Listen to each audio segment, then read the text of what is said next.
everyone, thanks for joining us here at Book Blather. If you're new here, I'm Dave, this is Olive, and we try to have a little fun while we mostly talk about books to help spread the joy of reading. So today we wanted to do, I think, a quick video about, I always say that, and sometimes they're not so quick.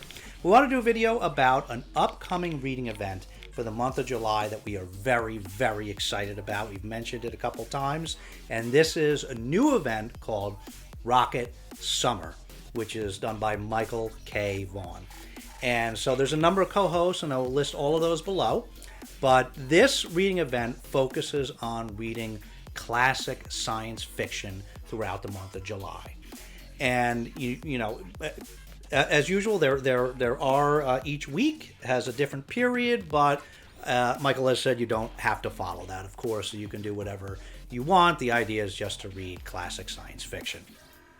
So what the weeks are, we wanted to give you an idea of what we're doing. Is there's so the 4 weeks. So the first week is really old science fiction, which Michael has defined as anything before 1940 up through 1939, like truly classic science fiction. The second week is science fiction that is in the 1940s, which I have discovered among I have a bunch of into science fiction, and the 40s not so easy to dig out stuff that's specifically from that decade, but we did.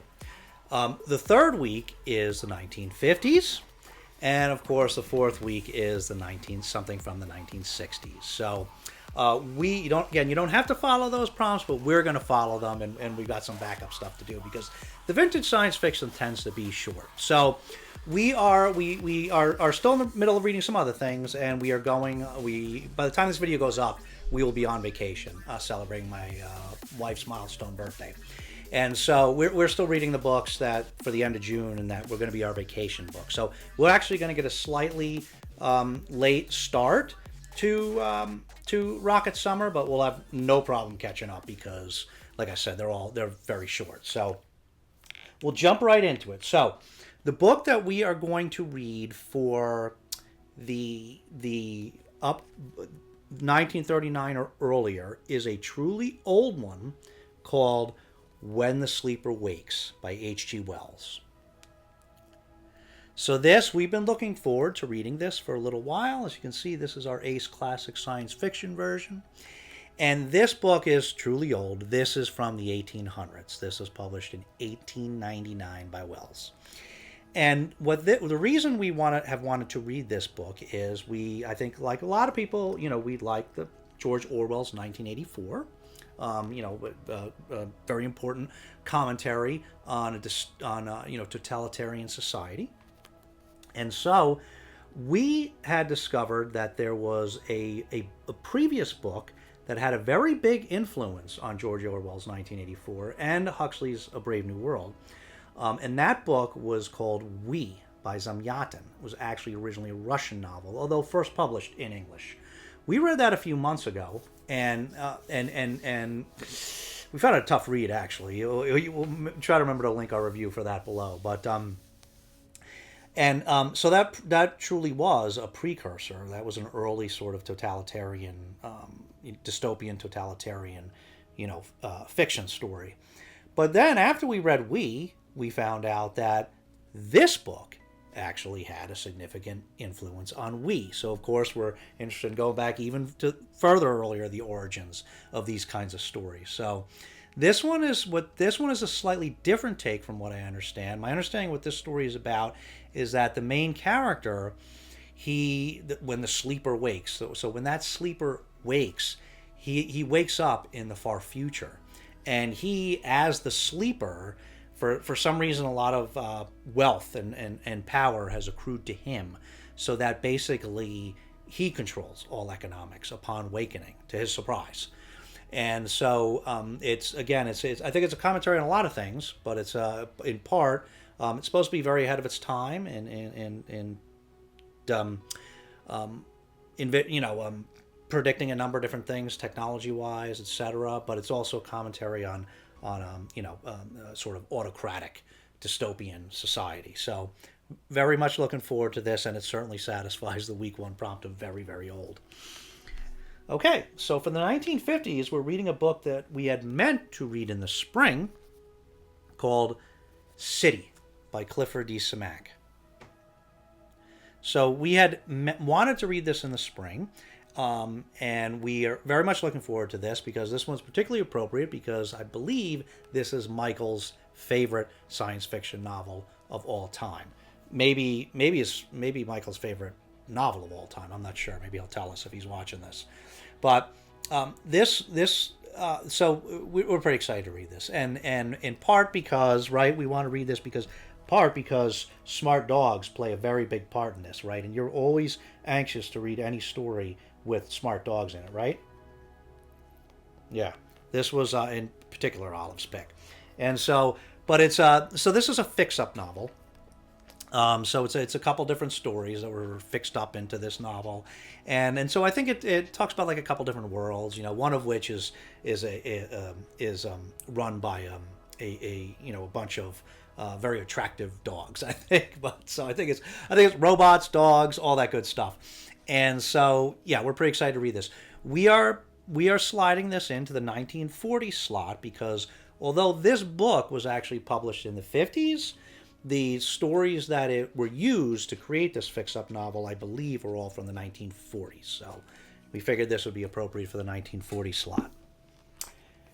1950s. This also is a book that we got based on a recommendation by Michael K. Vaughan. And this book is City at World's End by Edmund Hamilton. So we've had this a little while, been waiting to read it. Don't know too much about it except that it's follows this group of people where there's some mysterious explosion that suddenly catapults them 1 million years into the future. And I'm always going to be interested in a story like that, like H.G. Wells' famous Time Machine, right? Or the most classic of all time, where they get catapulted into the far, far future. Always interested in that kind of story, see what a far, far future looks like. So we're pretty excited to read this one too. And then the final one for the 1960s is this one. This is one that we just picked up, and so we just mentioned it in our last video, the book haul that we just did. And this is called The Animal People by Stanton A. Coblentz. And so this is a part of there's a collection of these, a few different ones that are all about. They're these sort of science fiction anthropological tales. This one is about people that wake up in the far future, and they discover there's intelligent. Okay, and they discover that there's intelligent ape-like creatures there, and humans are actually like slaves. So it sounds very much like a Planet of the Apes kind of story, which of course is one of the best science fiction stories. So we're pretty excited to try this out as well. So okay, and so. Those are the ones that are going to fill in the slots for each week. Now, I don't know that we'll have any more time for classic science fiction in July because, as I said, we're going to be getting a slightly late start because we're going to be reading some other stuff on vacation. And also, I believe I'm going to be reading in July John Scalzi's Red Shirts. And this is a book, it's sort of a parody of, it's a Star Trek parody. The Red Shirts are always when... If you're not familiar with Star Trek, whenever there's an away team that leaves the ship to go and visit a new planet, there's always a guy with the red uniform shirt that goes. He's always the one that bites it. So this is kind of a parody from that. It follows a spaceship like the Enterprise and follows these red shirts that are on the ship that are determined not to die. So we're pretty excited about this. We heard it's pretty good. So we're reading this for Book Trek, which is Vin's reading event by Vin to read Star Trek books over the course of the summer. I got to double check with Vin. I think we might be buddy reading this with Vin. Anybody else interested in reading this, let us know. But I think we'll be reading this in July as well. So that'll take up a little time. As always, we do have some backups, just like we always do, just like for Halloween and just like for Horror Mayhem. We have a couple backups in case we do get through this stuff, which we may, because as I said, the vintage science fiction is all very short. So our couple of backups are these. This is another one that we just mentioned in our recent haul, and this is this one is a 50s novel, right? Yeah. So this one is another one from the 50s, Crossroads of Time by Andre Norton. And so this, don't know too much about it except that the main character Blake ends up, crossing over into alternate Earths, and so that's another type of science fiction story that we love. We love those kind of stories where the characters are visiting multiple different parallel Earths and seeing the changes and the differences. We just love that stuff. So that's one of our backups, and then the other backup is this is a book from the 40s, and this is The Time Axis by Henry Kuttner, and this. Again, we don't know too much about this, but this is about some people from the 20th century. I think the 20th century. Yeah, 20th century. They get called to the end of time to talk to this like powerful entity called the Face of Ea. So this group of 4 characters goes to meet this entity that they don't really know anything about, and it involves negative matter, negative force, Nectron, and having to do with the ultimate destruction of everything. So anyway, that we don't really know much about it, but it sounds pretty cool. Always love like far time travel stories. So that's our other backup. So I don't think we're going to have time to read more than that in terms of science fiction in the month of July. And we are, like I said, we're already reading some non-science fiction stuff while we're away on vacation. So that'll leave us with a pretty busy July. So just to recap, we're going to start for the really old pre-1939 science fiction, When the Sleeper Wakes by H.G. Wells. For 1950, we're going to do Clifford D. Simak's The City, famous fix-up novel. That was the 40s. For the 50s, we're doing Edmund Hamilton's City at World's End.